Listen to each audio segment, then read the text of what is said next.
வணக்கம் நண்பா. ஹோண்டாவோட ஆக்டிவால 2025 வெர்ஷன் வந்து லான்ச் பண்ணியிருக்காங்க. இதில் என்ன மாதிரியான சேஞ்சஸ்லாம் வந்து நடந்திருக்கு அப்படின்னு பார்த்தோம்னா, ஃபர்ஸ்ட் வந்து OBD2B அப்படிங்கிற கம்ப்ளைண்ட்ஸ் வந்து ஏற்ற மாதிரி ரெடி பண்ணியிருக்காங்க. இது ஆன்போர்ட் டயக்னோஸ்டிக் அப்படின்னு சொல்லிட்டு சொல்லுவாங்க. இதுவும் எப்படி BS4 BS6 இந்த மாதிரி இருக்கும், இது ஒரு எமிஷன் நார்ம்ஸ் கண்ட்ரோல் அப்படின்னு கூட சொல்லலாம். இது மூலயமா நம்ம எந்த மாதிரியான தகவல்லாம் தெரிஞ்சுக்கலாம் அப்படின்னு கேட்டிங்கன்னா, அந்த டிஸ்பிளே இருக்கு இல்லையா, அந்த டிஸ்பிளேல எல்லா விதமான தகவலும் நம்ம தெரிஞ்சுக்கணும் அப்படிங்கிறதுக்காக தான் இந்த ஒரு ஃபீச்சர்ஸ் வந்து கொண்டு வந்திருக்காங்க. யாரு ஹோண்டா கொண்டு வரல, நம்மளோட கவர்மெண்டோட நார்ம்ஸ் வந்து அப்படி இருக்கு அப்படின்னு சொல்லலாம். இது என்ன மாதிரி விஷயம்லாம் அப்படின்னு கேட்டீங்கன்னா, அதாவது ரியல் டைம் எமிஷன், இப்போ வண்டி ஓடிட்டே இருக்கும்போது எவ்வளோ எமிஷன் வந்து தெரியுது அப்படிங்கிற மாதிரி. அடுத்து வண்டியில் ஏதாவது இர்ரெகுலாரிட்டிஸ் இருக்கு அப்படின்னாலும் அதையும் இண்டிகேட் பண்ணோம். அதுக்காக தான் பார்த்தீங்க அப்படின்னா இந்த ஆன்போர்ட் டயக்னோஸ்டிக்ஸ் அப்படிங்கிற மாதிரி கொடுத்துருக்காங்க. இந்த 2025 ஹோண்டா ஆக்டிவாவோட இன்ஜின்லாம் வந்து பெரிய எந்த விதமான சேஞ்சஸுமே கிடையாது அப்படின்னு சொல்லலாம். இதை கொடுத்துருக்க இன்ஜின் நமக்கு ஏற்கனவே தெரியும். 109.51 cc ஒரு சிங்கிள் சிலிண்டர் இன்ஜின் கொடுத்துருக்காங்க. இது அதிகபட்சமாக 8 PS பவரையும் 9.05 நியூட்டன் டார்க்கையும் வந்து ப்ரொடியூஸ் பண்ணும்.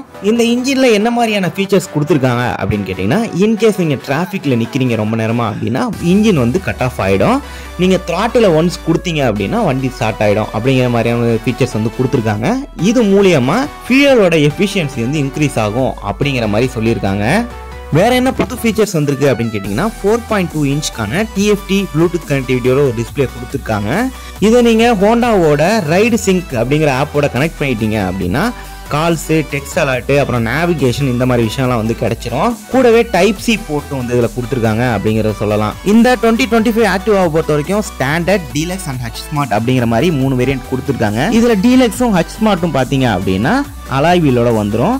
ஸ்டாண்டர்ட் வேரியண்ட்டில் வந்து ஹாலோஜன் ஹெட்லாம் மட்டும்தான் இருக்கும். டீலக்ஸும் ஹச் ஸ்மார்ட்டும் பார்த்தீங்கன்னா எல்இடியில் கொடுத்துருப்பாங்க. இந்த வண்டியோட கலர்ஸ் அப்படின்னு பார்க்கும்போது பேர்ல் பிரேசியஸ் ஒயிட் அப்படிங்கிற ஒரு கலர், அடுத்தது பார்த்தீங்கன்னா டீசன்ட் ப்ளூ மெட்டாலிக், அடுத்தது பேர்ல் இக்னியஸ் பிளாக், அடுத்தது மேட் ஆக்சிஸ் கிரே மெட்டாலிக், அடுத்தது ரெபல் ரெட் மெட்டாலிக், கடைசியா பேர்ல் சைரன் ப்ளூ அப்படிங்கிற மாதிரியான கலர்ஸ்லாம் அந்த வண்டியில் கொடுத்துருக்காங்க அப்படிங்கிறத சொல்லணும். இந்த புது ஆக்டிவாவை பார்த்தீங்க அப்படின்னா பேஸ் வேரியண்ட்டோட ப்ரைஸ் எவ்வளோ கேட்டிங்கன்னா 80,950 ரூபா அப்படின்னு சொல்லணும். இதே பேஸ் வேரியண்ட் வந்து கரண்ட்ல எவ்வளோ சேல்ஸ் ஆகிட்டு இருக்கு அப்படின்னு கேட்டிங்கன்னா 78,684 ரூபா எக்ஸ்ஷோரூம் ப்ரைஸில் வந்து சேல்ஸ் ஆகிக்கிட்டு இருக்கு. கிட்டத்தட்ட ஒரு 2,300 ரூபா கிட்ட ப்ரைஸ் வந்து இன்க்ரீஸ் ஆயிருக்கு அப்படிங்கிறத சொல்லணும். இவ்வளோ தான் பார்த்தீங்க அப்படின்னா இந்த வீடியோ பிடிச்சினா மறக்காம லைக் பண்ணுங்க. இது மாதிரி இடத்துல பார்க்கலாம். See you later.